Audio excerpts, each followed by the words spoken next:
Alors on s'est rencontrés d'une manière très simple, c'est que Vincent et moi on faisait partie de formations différentes et un jour l'idée nous est venue de jouer ensemble et donc de monter le projet. Et ensuite on a justement cherché qui pour compléter cette histoire et on a trouvé Camille le batteur et Thomas qui nous a rejoints au chant.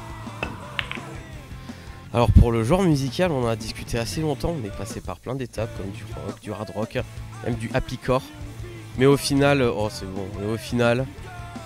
qui nous correspond le mieux, c'est plus l'alternative rock. Alors, ouais, voilà, on pourrait dire un style qui pourrait s'appeler avant on faisait du hardcore et on a baissé un peu le gain et on est très bien comme ça. C'est juste en dessous du métal, c'est entre le rock mais juste en dessous du métal. Alors du coup les textes je les ai écrits en anglais. Alors après pour les paroles, quand je suis arrivé dans le groupe il y avait 5 morceaux qui étaient prêts et j'ai décidé d'écrire 5 morceaux sur 5 femmes qui comptent beaucoup dans ma vie. Pour les 2 morceaux d'après ça parle des galères qu'on peut avoir dans la vie mais dont il faut être fier parce que c'est grâce à ça qu'on avance et qu'on grandit. Et une autre invitation qui est un appel au voyage. Les textes sont assez personnels mais j'ai fait en sorte que le message puisse être compris et interprété par le plus grand nombre. Donc une seule guitare dans Ocean Avenue, c'est un choix réfléchi et assumé. Ça permet d'avoir une vraie place à la basse et pas uniquement du soutien. Et moi ce que j'utilise depuis des années comme style de jeu avec un jeu monté en drop et avec beaucoup d'accords open tuning, ça permet de pouvoir faire des voicings et laisser justement une vraie place à la basse. Et en vrai ça suffit amplement quand une autre guitare aurait été superflue. Et puis qui dit un membre en plus dit une place en plus dans le camion et puis plus peut-être de prise de tête encore, donc voilà, on est très bien à 4, chacun fait son poste et c'est tout à fait équilibré. Déjà je dirais que c'est petite salle ou grande salle, ça va être subjectif par rapport au groupe. Il y en a pour qui des grandes salles ça va être un rockstore, il y en a pour qui ça va être une arena, mais je dirais que des salles à notre niveau assez petites ou moyennes, ça nous permet d'être proche du public et de pouvoir partager notre musique, nos émotions un peu avec eux. Et je trouve ça vachement plus convivial que faire des trucs énormes où tu vois pas les gens en face de qui tu joues. Ce qui est important, c'est avant tout qu'on joue ensemble, que la salle soit grande ou petite. Le principal, c'est qu'on dégage une bonne énergie et qu'on joue avec beaucoup de plaisir. Qu'importe le monde, qu'importe la salle.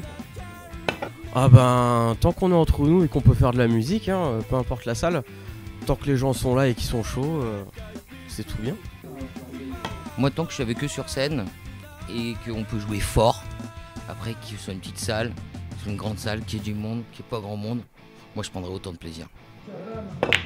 Ma préférence entre le studio et le live, le live. Oh, le live aussi. C'est le live.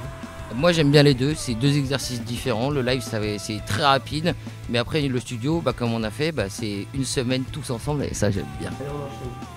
Donc l'actualité du groupe, il y a quelques jours on a sorti notre premier single qui a été enregistré au studio des Lutins chez Michael Merem. On a pu voir sur nos réseaux, on a diffusé quelques vidéos au mois de janvier.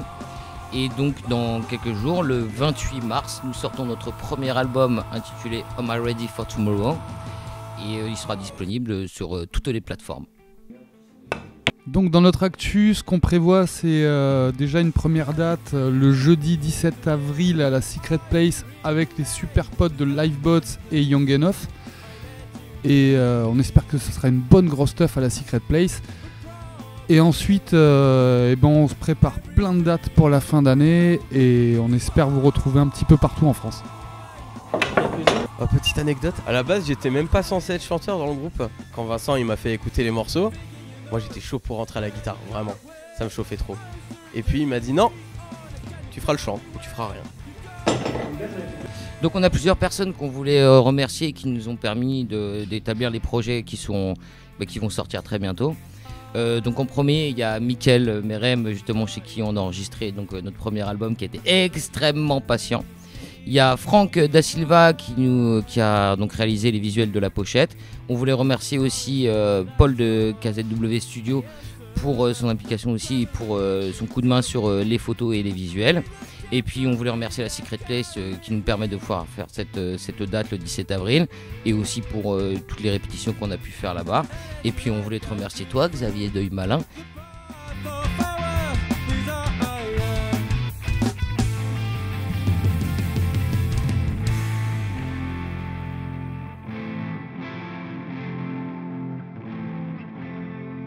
Vas-y, recommence. Moi, mon chien, je lui donne la pâté César parce que je prends soin de lui. Son poil est soyeux et regardez comme il est heureux.